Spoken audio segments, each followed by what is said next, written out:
Greetings, fellow humans, and welcome to OT with JD. And this is me making a case for Fantastic Beasts 2.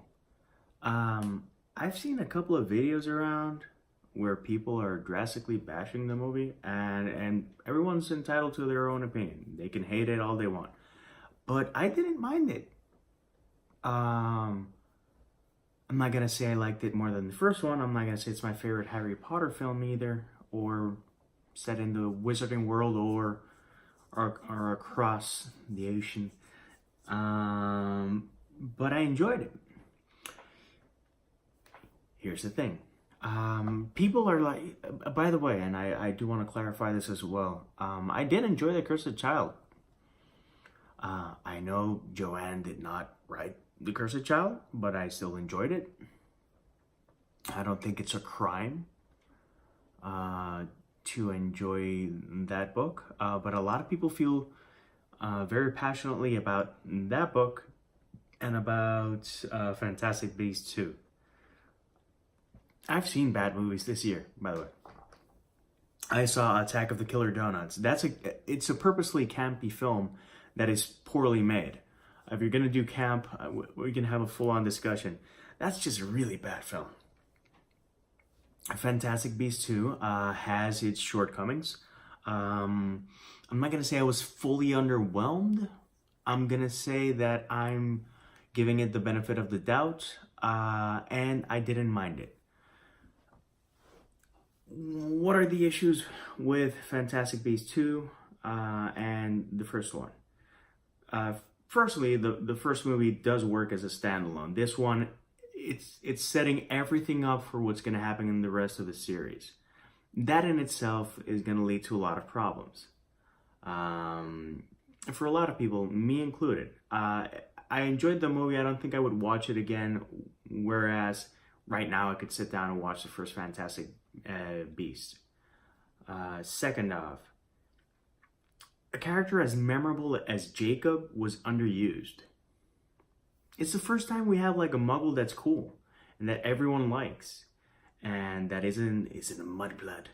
He's like full-blown no-mage muggle, super fun, and he was kind of underused. And the relationship between him and Queenie, it's like they're telegraphing the punch like a mile away, like but I can't say I didn't like it. Those memorable magical moments in the first film were few and far between with this one, because it's really dark and it's setting up a lot of stuff. And to set up a lot of stuff and make it dark, you miss out on a lot of the things that were really fun. By the way, I also enjoyed the music from the first one a lot more. And that whole Prohibition era US approach was really refreshing, and I think that's what a lot of people liked. Here we went to Paris, but I don't feel like we were immersed in Paris. Yeah, we saw the ministry of Paris, but I don't feel like we went in depth there. There was more time spent with the whole Credence, Grindelwald relationship. Some people really mind that Nagini was Asian. I'm not sure how to respond to that, cause I don't know. It's weird. I think whatever they would have chosen, it would have been a problem for someone. I didn't mind Nagini. I do think that the character was underdeveloped, and that happened a lot. The focus on the movie wasn't in characters or moments. It was on the overall narrative plot of everything that's going to happen from here to the next 3 movies. So in that sense, but Johnny Depp wasn't, Grindelwald is not more impressive or scarier than Voldemort. I think it's a different spin on the villain. He's a bit more sinister and nasty. Voldemort is out for like, full-blown destruction, whereas Grindelwald is saying, we have a use for them. We're not gonna kill all of them, and it's that underlying thing that's kind of creepy.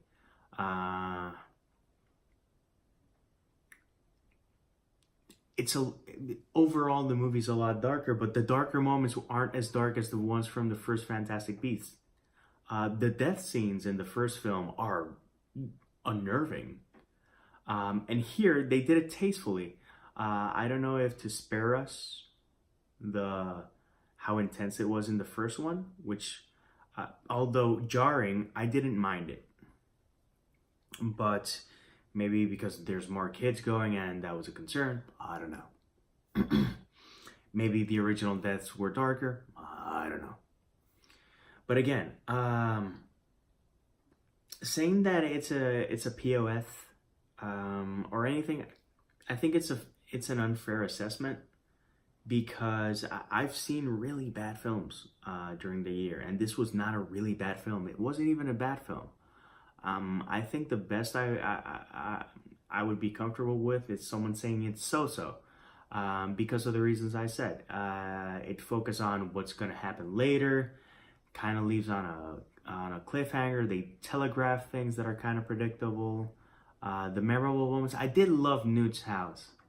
I would have loved to see more of that, but Bunty is like, doesn't matter. And that was kind of weird. So yeah, I don't know why people think so drastically about it. Again, it takes a really bad film for me to be really upset, or something that is so derivative that I just can't stand it. Bad film from this year, definitely Attack of the Killer Donuts. It's a bad campy movie, which is, it sounds like an oxymoron, but it's not. I love Zombeaver. I love Piranha 3D. I love The Stuff. These are all really crappy films, but so crappy that they're good. One of my all-time favorites is Jim Cotta. If you've never seen that trailer, please look it up, Jim Cotta. And we can have a chat about that in the comments. And again, I don't know. It's not that drastic. And I didn't think that The Cursed Child was the worst thing to ever happen in the history of the Wizarding world. Was it up to par? No. Was it drastically awful? I can't say that either. I think it has some redeeming qualities. I think it does ride the nostalgia train till the end. And I can't say that I'm jonesing to want to read it again, but I can't say that by the end of it I thought it was a waste of time. I think that's what I'm saying. So I don't know. What about you? Did you watch the film? What did you think? Do you agree with what I say? Do you think what are your thoughts? What are your thoughts? Yeah. Again, I think it was cool, but I might be wrong. Anyways, till next time, peace, love, and maki rolls.